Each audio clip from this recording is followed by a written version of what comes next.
அந்த முதல்வருடன் 80 படங்கள் நடித்துவிட்டேன். உங்களோடு ஒரே ஒரு படத்தில் ஜோடியாக நடிக்க வேண்டும் என்று எம்ஜிஆருடன் கெஞ்சிய நடிகை யார்? பிரபல நடிகை.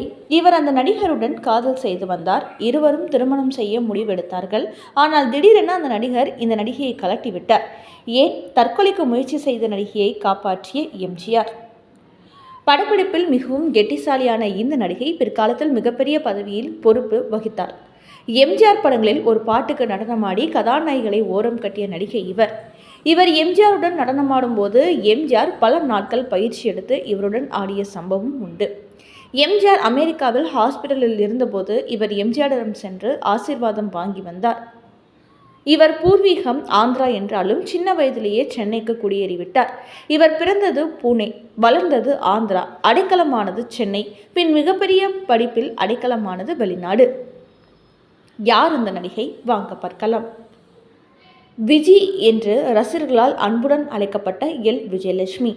தமிழில் எம்ஜிஆர் படமான எங்க வீட்டு பிள்ளை படத்தில் கண்களும் காவடி சிந்தாடட்டும் என்ற பாடலுக்கு அற்புதமாக நடனமாடி மக்கள் திலகம் எம்ஜிஆர் ரசிகர்களை கவர்ந்தார். தமிழில் பவானி இவரது முதல் படம். என் கடமை படத்தில் எம்ஜிஆரின் தங்கையாக வந்து திகில் படம் நடிகையாக மக்கள் மனதில் இடம் பிடித்தார். 1000ல் ஒருவன் நம்பியாரின் மனைவியாக வந்து ஜெயலலிதாவை காப்பாற்றும் கடல்தீவு இளவரசியாக கச்சிதமாக நடித்திருந்தார். மற்றும் பஞ்சவர்ண கிளி, காக்கும் கரங்கள், வல்லவன் ஒருவன், மகாகவி, காளிதாஸ், ஊட்டி வரை உறவு என அவர் நடித்த படங்கள் குறிப்பிடத்தக்கவை. பல படங்களில் அவர் நடித்திருந்தாலும் எம்ஜிஆர் நடித்த குடியிருந்த கோவில் படத்தில் இடம்பெற்ற ஆடலுடன் பாடலை கேட்டு ரசிப்பதிலேதான் சுகம் என்ற பாடலுக்கு நடனமாடியவர் என்றால் உடனே தெரிந்து கொள்வார்கள். அந்த பாடல் இவரை பட்டி தொட்டி எங்கும் கொண்டு போய் சேர்த்தது. எம்ஜிஆருடன் இவர் ஆடும் அந்த பாங்கார நடனம் படும் ஃபேமஸ் ஆனது. பாடலும் மிக வெற்றிகரமாக அமைந்தது. படத்தில் ஜெயலலிதா, ராஜஸ்ரீ இருந்தாலும் விஜயலட்சுமி மீது ரசிகர்கள் கவனம் தனியாக விழுந்தது. அப்படி ஒரு நடனம், அப்படி ஒரு நெளிவு, அப்படி ஒரு சொலிவு. எம்ஜிஆர் இவருடன் ஆடுவதற்கு சில நாட்கள் தயங்கி பயிற்சி எடுத்து ஆடிய சம்பவமும் உண்டு. பிரபல நடிகர் ஜெய்சங்கருடன் பல படங்களில் ஜோடியாக நடித்திருக்கிறார். வல்லவன், வல்லவனுக்கு வல்லவன் போன்ற படங்கள் இவர்கள் இருவரையும் ராசியான ஜோடியாக்கியது. அப்போது இருவரும் காதலித்தார்கள், கட்டுண்டார்கள், டேட்டிங் சென்றார்கள், திருமணம் செய்து கொள்வார்கள் என்று பத்திரிகைகள் எழுதப்பட்டது. ஆனால் திடீரென ஒரு நாள் விஜயலட்சுமி ஜெய்சங்கரிடம் நாளாகிக் கொண்டே போகிறதே, என்னை எப்போது திருமணம் செய்து கொள்வீர்கள் என்று கேட்டார். அதற்கு கொஞ்சம் பொறு, நான் வீட்டில் சொல்லி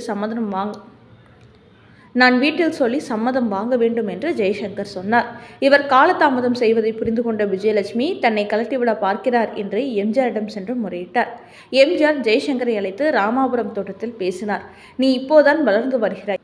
இப்போது உனக்கு சினிமாவில் நல்ல பெயர் மிக முக்கியம். எனவே உன் மீது வரும் மருந்துகளுக்கு என்ன பதில் சொல்ல போகிறாய் என்று சொன்னார். அதற்கு ஜெய்சங்கர், உங்கள் அன்புக்கு நன்றி, நான் நிச்சயம் கெட்ட பெயர் எடுக்க மாட்டேன். அடுத்த முறை உங்களை பார்க்கும் பொழுது இந்த வார்த்தைகள் எல்லாம் முற்றுப்புள்ளி வைக்கிறேன் என்று சொல்லிவிட்டு சென்றார். சரி, விரைவில் விஜயலட்சுமியை ஜெய்சங்கர் திருமணம் செய்வார் என்று எல்லோரும் எதிர்பார்த்தார்கள். ஆனால் யாரும் எதிர்பார்க்காமல் அவர் வீட்டில் அவருக்கு மனம் பேசி வேறொரு பெண்ணை திருமணம் செய்து விட்டார்கள். இதனால் அதிர்ச்சியடைந்த விஜயலட்சுமி விஷம் குடித்து தற்கொலை செய்ய போனார்.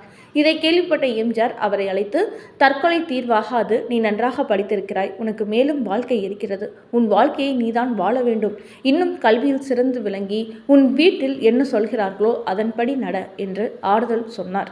அதன்படி பிறகு நடிப்பில் கவனம் செலுத்தி தன்னுடைய வாழ்க்கையை மேம்படுத்த சில முடிவுகள் எடுத்தார். ஆனால் திருமணத்திற்கு இவர் உடன்படவே இல்லை.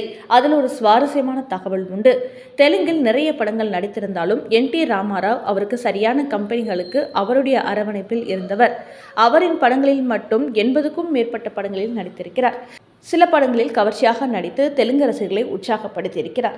எம்ஜிஆருடன் மட்டும் ஜோடியாக நடிக்கவில்லை. 1000ல் ஒருவன் படத்தில் நடித்து கொண்டிருந்த பொழுது எம்ஜிஆரிடம், நான் உங்களுடன் ஜோடியாக ஒரு படம் நடிக்க வேண்டும் என்று கேட்டார். எம்ஜிஆர் புன்னகைத்து கொண்டு, பார்க்கலாம், காலம் வரும்போது எதுவும் நடக்கலாம் என்று சொல்லிவிட்டு சென்றார். அன்று முதல் எம்ஜிஆர் மீது தனியாக அபிமானம் கொண்டு வாழ்ந்து வந்த நடிகை. அவர் படத்தில் எப்படியாவது ஜோடி சேர வேண்டும் என்று துடித்த நடிகை இவர். ஏனோ அது மட்டும் நடக்கவில்லை. குடியிருந்த கோயில் படத்திற்கு ஆடலுடன் பாடலை கேட்டு ரசிப்பதிலேதான் சுகம் என்ற பாடலை பாட முதலில் யோசித்தார்கள். எம்ஜிஆர் அவர்களின் நினைவுக்கு வந்தவர் எல். விஜயலட்சுமி தான். அவரிடம் கேட்டபோது, எம்ஜிஆருடன் ஜோடியாக நடிக்க வேண்டும் என்று கனவு கண்டு கொண்டிருப்பவள் நான். ஒரு பாடலுக்கு ஆடினால் கூட சந்தோஷம்தான் என்று சந்தோஷமாக ஒப்புக்கொண்டார். தெலுங்கு படங்களில் நடிக்கும் பொழுது அங்குள்ள கதாநாயகர்களிடம் எம்ஜிஆர் பற்றி, அவர் குணத்தை பற்றி மிகவும் பெருமையாக பேசும் வழக்கம் கொண்ட இவர் தனது கணவர் ஏவிஎம் ஸ்டுடியோவுக்கு வந்து இவரை பார்ப்பதாக காத்திருந்த போது ஷூட்டிங் ஸ்பாட்டில் வெகு நேரம் காக்க வைத்து விட்டார். அதனால் அவர் கோபித்துக் கொண்டு, இந்த நடிப்பும் வேண்டாம், ஒன்றும் வேண்டாம், என்னை திருமணம் செய்தால் இந்த நடிப்பை விட்டுவிட வேண்டும் என கண்டிஷன் போட்டார். அதன் பிறகு அமெரிக்கா சென்று CA படித்து மிக உயர்ந்த ஒரு பதவியில் அமர்ந்திருந்தார். எம்ஜிஆர் அவர்கள் நோய்வாய்ப்பட்டு அமெரிக்காவில் சிகிச்சை எடுத்து வந்தபோது நேரில் எம்ஜிஆரை சந்தித்து அவரிடம் ஆசீர்வாதம் வாங்கியிருக்கிறார். அப்போது எம்ஜிஆர் அவர்கள் சைகை மூலம் இவரிடம் பேசி, இப்போது நன்றாக இருக்கிறாயா என்று கேட்டிருக்கிறார். இவரும் தலையசைத்திருக்கிறார். உங்கள் ஆலோசனைதான் என்னை இந்த அளவுக்கு ஊக்கப்படுத்தியது, உயரத்துக்கு கொண்டு வந்தது என்று கையெடுத்து கும்பிட்டுவிட்டு கண்ணீர் விட்டு இருக்கிறார். எம்ஜிஆர் அவர்கள் அழக்கூடாது, பெண்கள் எந்த நிலையில் தன்னம்பிக்கையை விடக்கூடாது என்று சைகை மூலம் சொல்லி அவரை தன் மனைவியார் ஜானகி அம்மா அவர்களிடம் சொல்லி ஆஸ்பத்திரியில் இருந்தபோதும் உபசரித்து அனுப்பியிருக்கிறார். அதை ஒரு பேட்டியில் கூறியிருக்கும் விஜயலட்சுமி, எம்ஜிஆரை போல ஒரு மாமனிதர்கள் இந்த பூமியில் பிறப்பது அரிது. அவருடன் ஒரு படத்திலாவது நான் ஜோடி சேர்ந்து நடித்திருந்தால் என் வாழ்க்கையின் மிகப்பெரிய பாக்கியம் செய்தவளாக இருப்பேன் என்று கூறியிருக்கிறார். எம்ஜிஆர் அழகில் மயங்காத நடிகை யார்?